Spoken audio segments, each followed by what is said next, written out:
Baik, Assalamualaikum warahmatullahi wabarakatuh. Kami dari kelompok 6 akan mempresentasikan tentang Healthy Home dari mata kuliah Rekayasa Perangkat Lunak. Next slide. Berikut adalah anggota kelompok 6 dari kelas PSTIC. Ada Alisa Sujayanti dengan NPM 21150610003. Selanjutnya, Perkenalkan, saya Alisra Matulupainya dengan NPM 21150611120. Izin memperkenalkan diri, nama saya Febrian Nugroho dengan NPM 21150611108.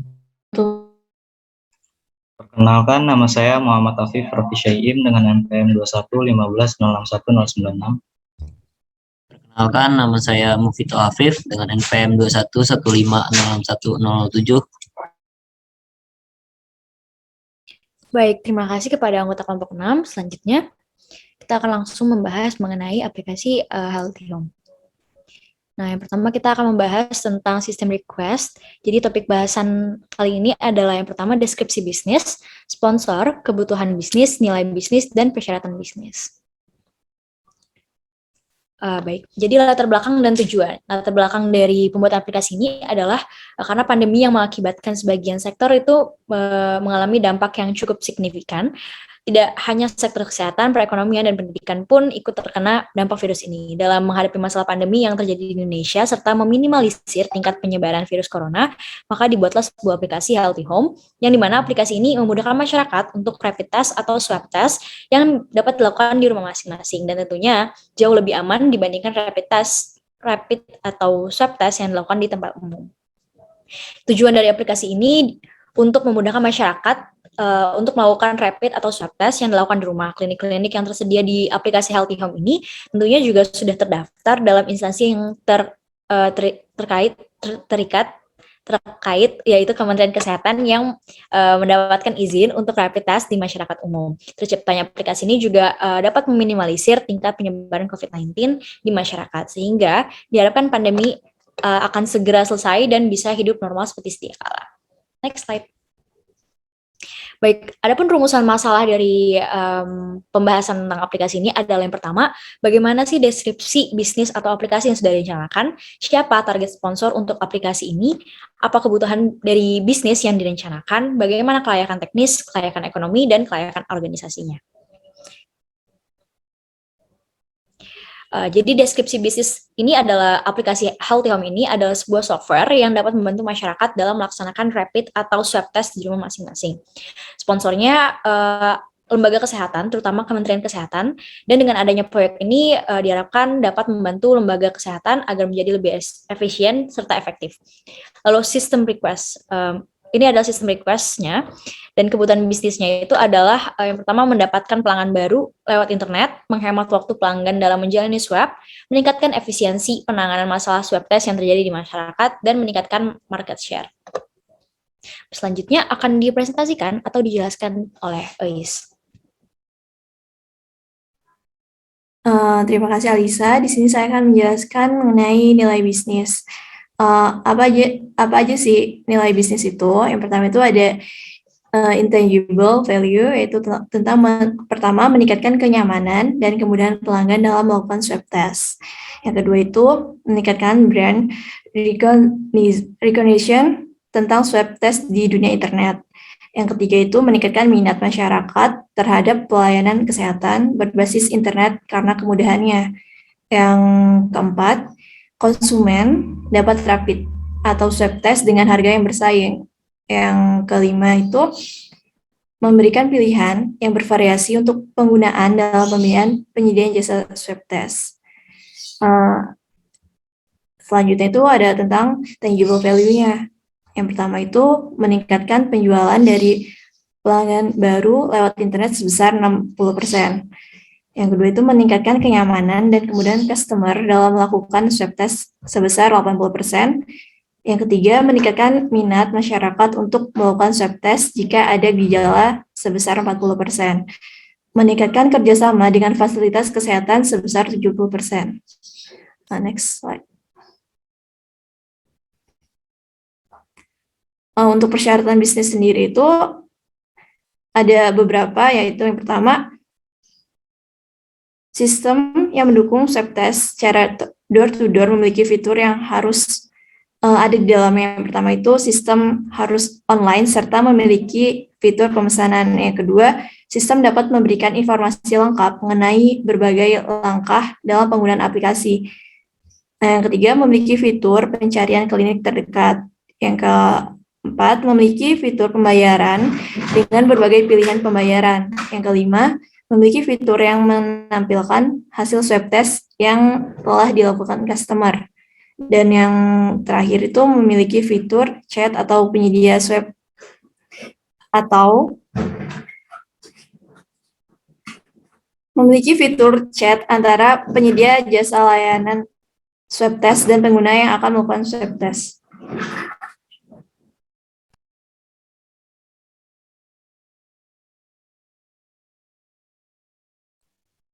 Selanjutnya itu tentang kelayakan teknis.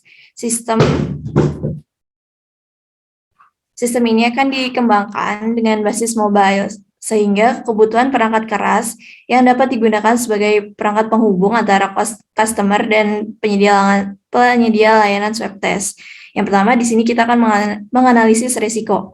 Yang pertama itu resiko hubungan dengan kefamiliaran aplikasi atau resiko sedang. Untuk resiko berhubungan dengan kefamiliaran teknologi itu, resikonya itu sedang juga. Untuk resiko berhubungan dengan ukuran project, resikonya itu rendah. Dan untuk kompatibilitas dengan sistem dan infrastruktur yang ada itu resikonya rendah.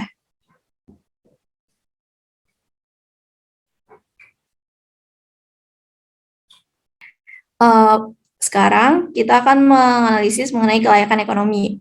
Analisis yang pertama itu mengenai biaya, meliputi dana pengembangan yang di dalamnya tertera rincian dana pembuatan aplikasi di tahap perencanaan, analisis kebutuhan, desain arsitektur, dan produk, pembuatan produk, testing, dan debugging, serta instalasi juga diperlukan biaya operasi dan maintenance. Yang selanjutnya itu analisis manfaatnya. Melalui aplikasi Healthy Home, mendapatkan keuntungan berwujud atau tangible benefit berupa penghematan dan peningkatan proses administrasi yang dapat diukur dalam satuan nilai uang. Lalu untuk untuk kelayakan ekonomi di BEP-nya pada pengembangan aplikasi yaitu sebesar 2,8 tahun. Untuk peningkatan PP dalam pengembangan aplikasi ini yaitu 13 sampai 14 bulan dengan nilai layak. Dan untuk ROI-nya itu dalam waktu 3 tahun serta dihasilkan 31% manfaatnya.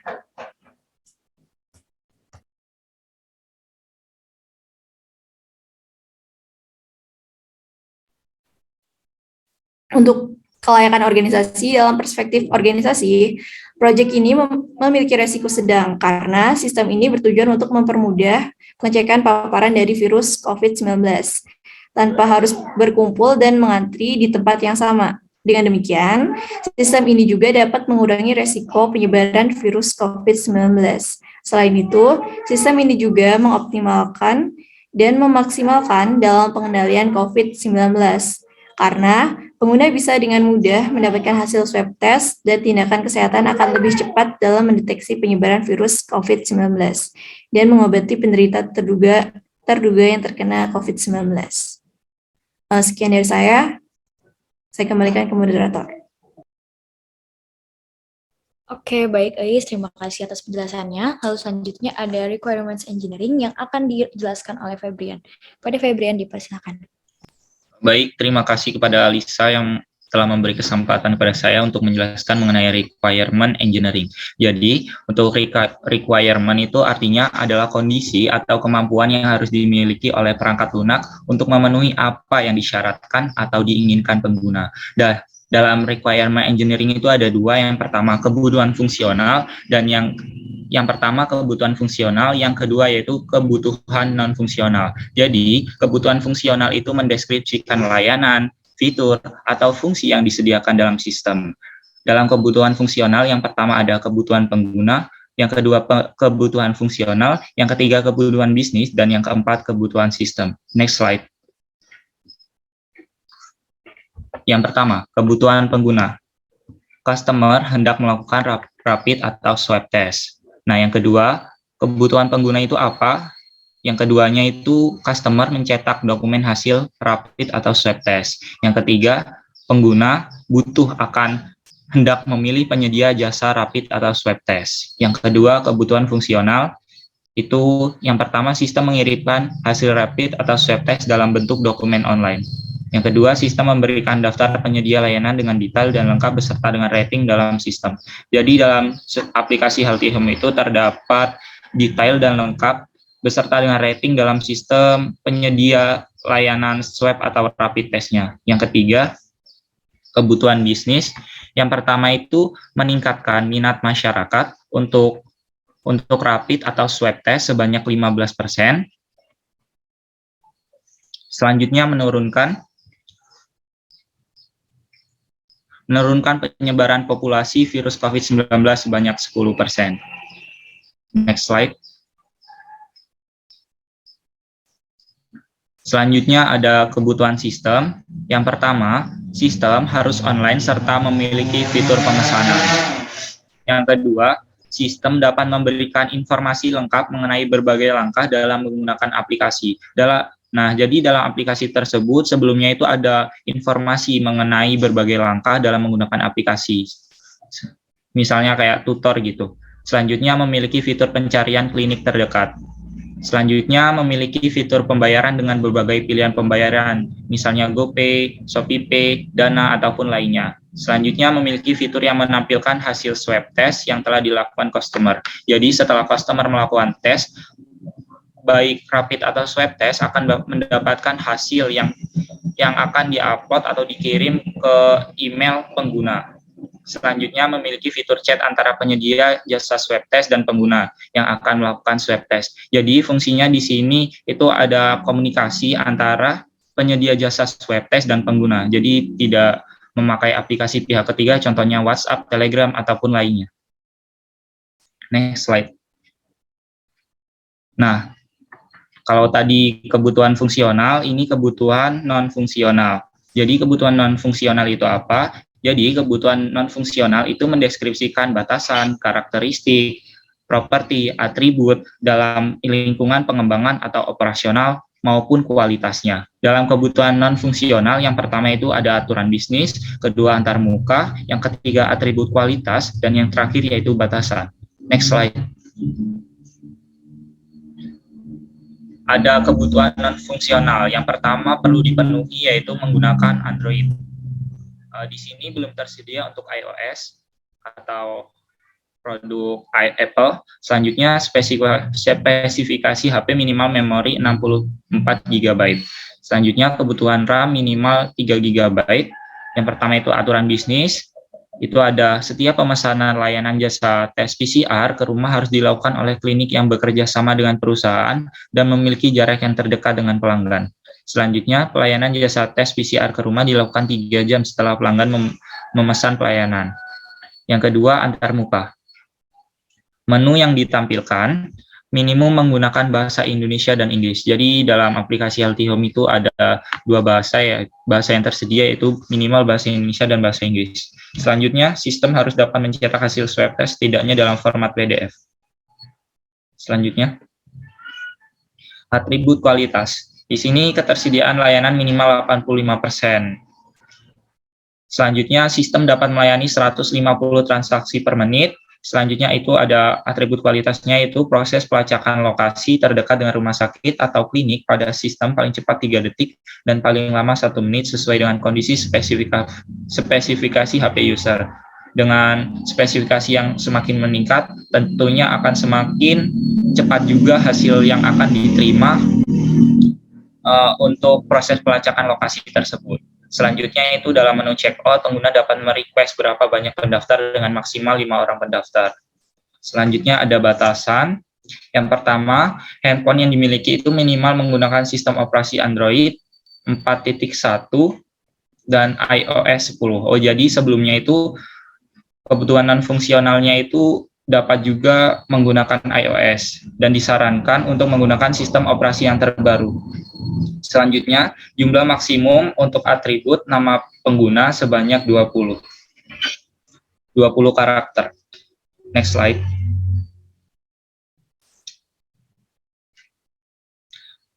Demikianlah penjelasan saya kembalikan ke moderator.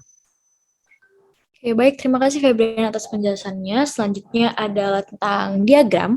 Yang pertama adalah use case diagram yang akan dijelaskan oleh Afif. Pada Afif, dipersilakan.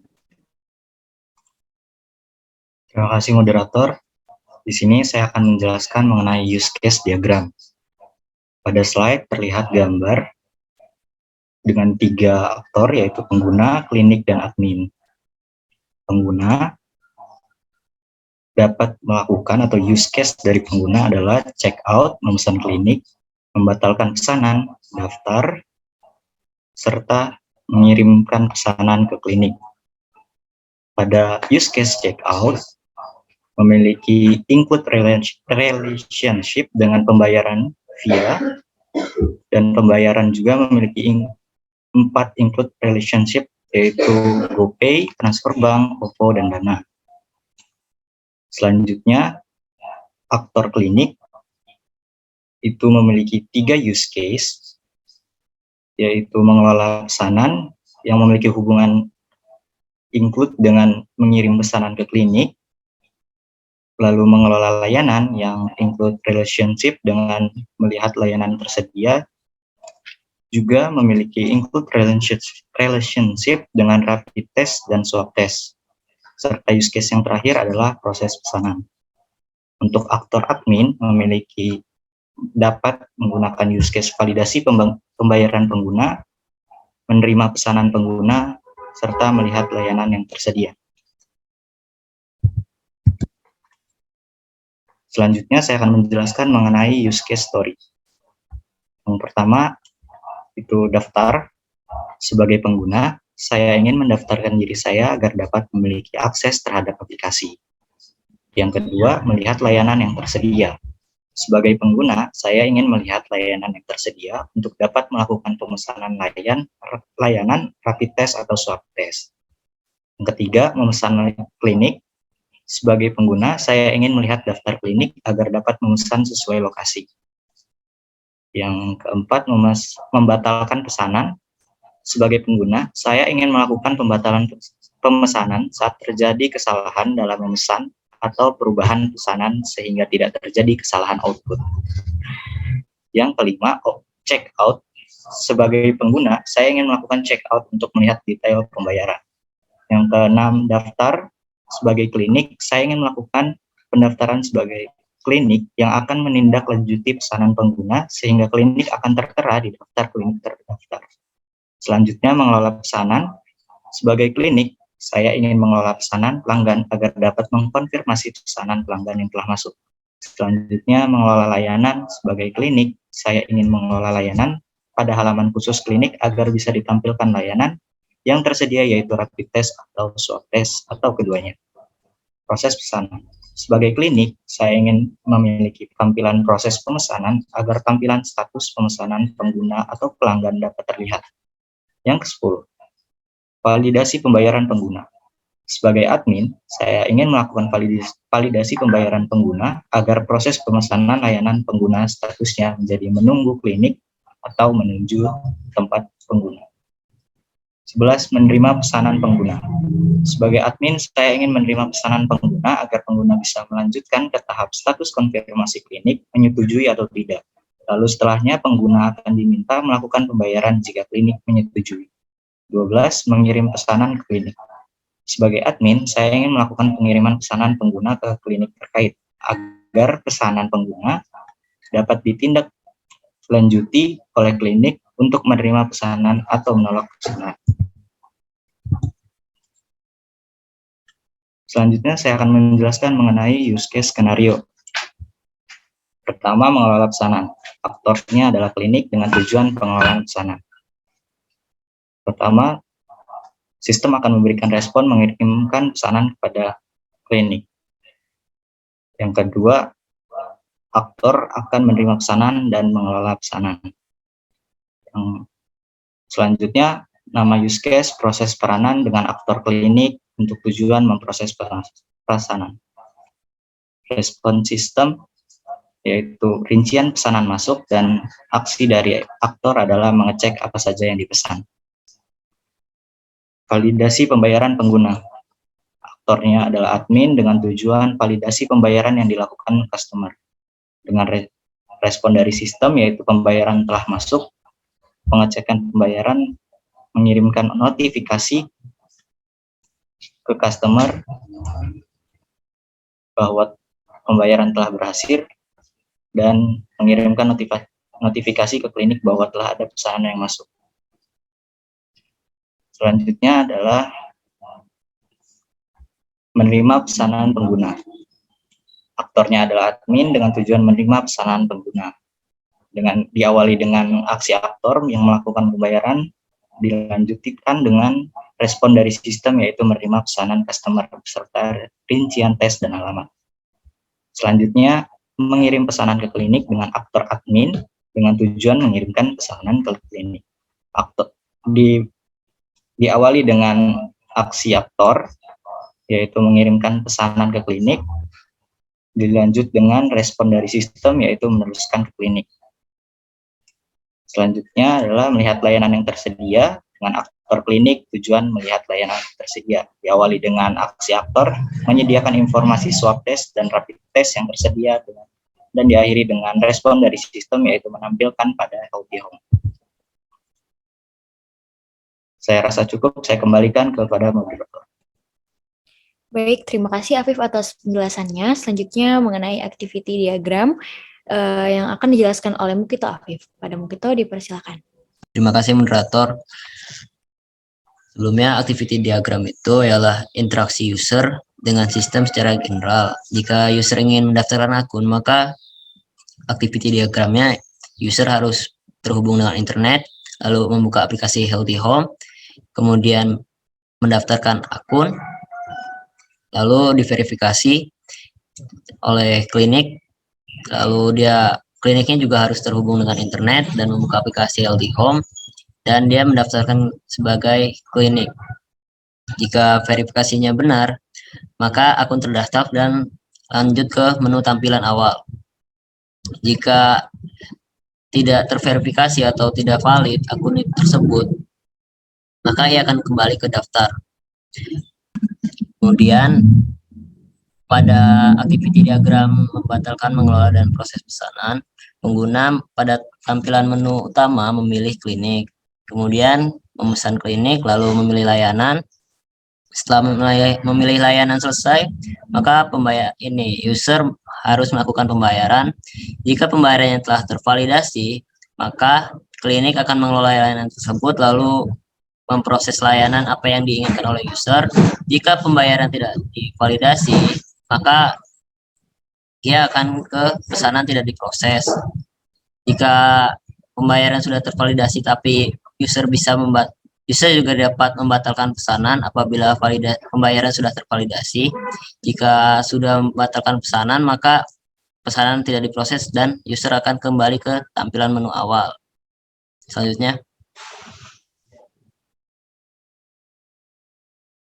kemudian pada activity diagram memesan klinik, user harus membuka aplikasi terlebih dahulu, lalu memilih tampilan menu awal, memilih klinik. Setelah itu memesan serta memilih layanan yang tersedia. Jika dia tidak ingin memesan, maka dia membatalkan pesanan. Kemudian jika yes, dia memilih rapid atau swab test. Kemudian admin menerima dan mengirim pesanan layanan tersebut ke klinik, dan klinik mengelola pesanan tersebut, maka aktivitas tersebut dinyatakan selesai jika klinik sudah mengelola pesanan tersebut. Kemudian pada activity diagram checkout, pengguna memesan klinik, lalu setelah tadi dia memilih layanan tersebut, dia melakukan pembayaran. Pembayaran ini dapat menggunakan GoPay, OVO, transfer bank, Dana, dan dapat juga langsung membatalkan pesanan. Jika dia sudah melakukan pembayaran, maka admin memvalidasi pembayaran tersebut. Jika pembayarannya tidak valid atau tidak terverifikasi, maka pesanan tidak dapat diproses. Jika pembayaran sudah tervalidasi, maka klinik itu akan memproses pesanan tersebut dan dinyatakan selesai. Next slide. Kemudian ada sequence diagram. Sequence diagram ini aktornya ada pasien dan klinik. Jika user ingin mendaftar akun, maka user tersebut harus mengisi dan password akun tersebut. Lalu sistem memverifikasi ID dan password pengguna. Lalu ID dan passwordnya disimpan di dalam database aplikasi. User ini harus login dengan ID dan password yang telah dibuat. Jika salah, maka ID dan passwordnya ini tidak sesuai peraturan dan dia tidak bisa mendaftar. Kemudian jika ingin memesan klinik, user ini masuk ke beranda atau tampilan utama. Kemudian user ini memesan klinik terdekat, lalu sistem akan menyimpan klinik pilihan user, lalu dilanjutkan dengan mengirim dan menyimpan data user di dalam database. Dari database ini dia akan menampilkan tampilan pesanan si user tersebut. Kemudian untuk melihat layanan, user atau pasien harus memilih menu layanan pada tampilan layanan. Kemudian user ini dapat memilih layanan yang tersedia. Lalu user jika sudah dipilih layanan yang ingin digunakan oleh user, maka sistem ini mengambil layanan yang ingin digunakan oleh user. Jika telah disimpan oleh sistem, maka dia akan mengirimkan ke database. Next slide. Pada use case checkout, si user ini setelah dia memesan klinik dan memesan layanan, maka dia akan memilih checkout, lalu user memilih pembayaran yang tersedia. Kemudian sistem akan menyiapkan nomor kode pembayaran. Setelah itu kode pembayaran disimpan dalam database dan database akan mengirimkan kode pembayaran tersebut ke user. User melakukan pembayaran, kemudian dari sistem akan memverifikasi. Jika benar verifikasi tersebut dinyatakan true, maka dia akan menyimpan ke database. Kemudian jika user ingin membatalkan pesanan, ia masuk ke menu ketampilan membatalkan pesanan. Kemudian user mendapatkan form membatalkan pesanan, mengisi dengan jelas form tersebut, alasannya apa. Kemudian user mengirimkan form tersebut ke dalam sistem memverifikasi pembatalan tersebut. Lalu jika dinyatakan batal, maka dia mengirim ke database dan disimpan di dalam database tersebut. Kemudian user akan mendapatkan tampilan pesanan berhasil dibatalkan. Sistem akan mengirim data ke database bahwa pesanan tersebut dihapus. Kemudian pada sequence diagram mengelola pesanan, aktornya ini klinik. Klinik ini menerima pesanan dari user, lalu data tersebut dikirimkan oleh sistem ke klinik. Kemudian sistem ini memverifikasi data-data tersebut. Jika terjadi kesalahan, maka verifikasi tidak dapat dilanjutkan. Jika verifikasi benar, maka sistem akan menyimpan data tersebut ke dalam database. Next slide. Kemudian proses pesanan, ini aktornya klinik. Jika klinik mendapatkan data informasi lengkap si user, kemudian memproses pesanan untuk dilanjutkan ke langkah pembayaran. Kemudian sistem mengelola proses validasi pesanan. Jika terjadi kesalahan, maka ia akan kembali ke user. Lalu jika benar, maka pesanan yang masuk divalidasi dan masuk ke dalam database. Kemudian sequence mengelola layanan, aktornya ini klinik. Jika ingin mengelola layanan yang tersedia ya seperti swab atau rapid test, ia dapat mengubah tampilan dalam melihat layanan yang tersedia di tampilan tersebut dirubah oleh sistem. Jika emang ingin setelah dirubah, maka layanan tersebut disimpan dalam database dan data itu berhasil diubah. Kemudian validasi pembayaran pengguna, aktornya ini admin. Yang pertama itu jika user telah mentransfer pembayaran ke sistem, maka admin ini akan memvalidasi pembayaran tersebut di sistem itu. Jika benar, maka data tersebut disimpan ke dalam database. Jika salah, maka tidak ada pesanan yang dibuat. Next slide. Kemudian sequence menerima pesanan pengguna.